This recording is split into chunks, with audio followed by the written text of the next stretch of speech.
최근 원달러 환율이 1490원대 부근까지 도달하면서 1500원을 위협하고 있는데요. 현재 원달러 급등이 원화 약세 때문이 맞는지, 환율 급등을 일으키고 있는 주체는 외국인이 맞는지 팩트체크해 보도록 하겠습니다. 우선 최근 원달러 상승을 달러 가치 상승 탓으로 돌리는 경향이 있어 정확히 분석을 하자면 달러 절대 가치로 해석되는 달러 인덱스와 원달러 상승률을 비교를 통해서 명확히 알 수가 있습니다.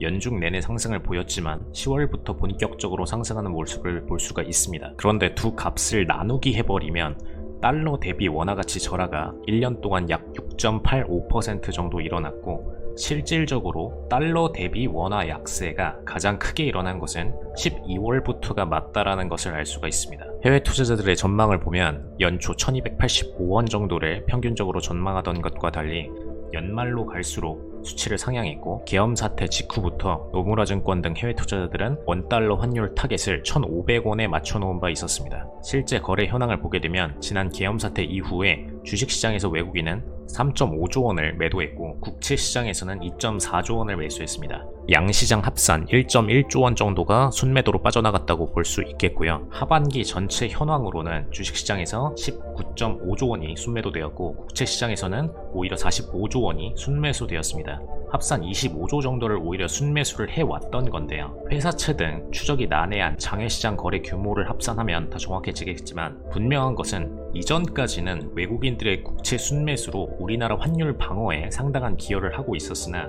12월부터 주식 순매도는 강화되고 채권 매수는 축소하면서 환율이 급등한 것만은 분명한 상황입니다. 외국인들의 주식과 채권 매수 현황이 외환 안정화에 큰 비중이었고, 이들의 매수세가 부재할 경우에 한국의 자체적인 환율 통제 여력만으로는 방어가 어렵다라는 부분입니다. 사실 현재 외국인들의 입장에서 국내 증시 이탈과 채권 매수세 약화의 핵심적 이유는 세 가지 정도로 축소할 수 있는데요. 반도체 등 주요 업종에서 미래시장 점유율 축소, 인구 감소발 국가 경제 규모 위축과 장기 투자자, 연기금의 자금 축소 전망, 계엄 사태 등 정치적 불확실성 장기화, 이렇게 세 가지입니다. 우선 첫 번째 케이스는 현재 비메모리 시장으로 개편되는 반도체 시장에서 여전히 메모리로 한정되는 플레이를 보여준다는 부분에 있어서 신기술 중심 투자에 있어 포트 제외될 수밖에 없다라는 부분입니다. 엔비디아가 삼성의 HBM 수준은 주겠지만 이건 사실 SK와 나눠먹기 시장이고, 시장 자금은 한정되어 있고 우리나라 개인들조차도 삼성전자보다 엔비디아 투자를 선호하는데 기관도 마찬가지인 거죠.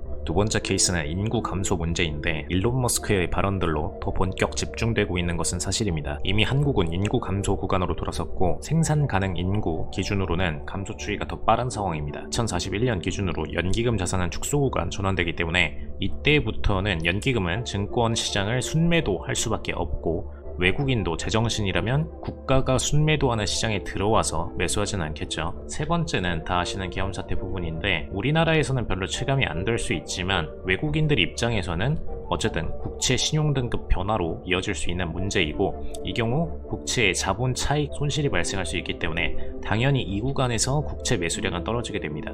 이 세 가지 이유들의 합산으로 증시에서는 순매도가 강하게 유지되고 있고, 국채 시장 매수세는 약화 흐름이 분명한 상황 속에서 환율 급등으로 이어지고 있는 부분입니다. 한국은행은 현 상황에서 비정리의 얼피 매입에 대한 발표를 했었는데, 이는 금융기관들에게 추후 재매도 가능한 채권 매입 형태로 유동성을 공급하는 방식입니다. 그런데 이나 증권의 안정성과 가치 하락을 방어하는 것이지 통화 가치를 방어하기 위한 정책이 아닙니다. 과거에 미 연준이 코로나 사태를 방어하고 주가를 끌어올리기 위해 쓴 무제한 양적 완화와 유사한 구조이고요. 연준의 무제한 양적 완화에서도 달러 인덱스는 10%가량 폭락을 보인 바 있었습니다. 외화 RP 매입도 진행해서 환율 변동에는 영향이 없도록 한다는 방침인데, 현실적으로 국내 RP 중심으로 유동성이 공급될 수밖에 없고, 이는 원화 가치 하락으로 다시 이어질 수 있는 상황입니다. 여기까지 최근 환율 급등 중 원화 약세의 비중과 실제 자금 유출 데이터 등을 확인해 보았는데, 내년도 상반기 이후에 현재 탄핵 국면에 대한 마무리 정도로 단기적인 투매세는 마무리될 수 있겠고, 외국인들의 반발 매수 유입은 있겠지만 장기적인 이슈들은 여전히 해결되지 않는 상황입니다.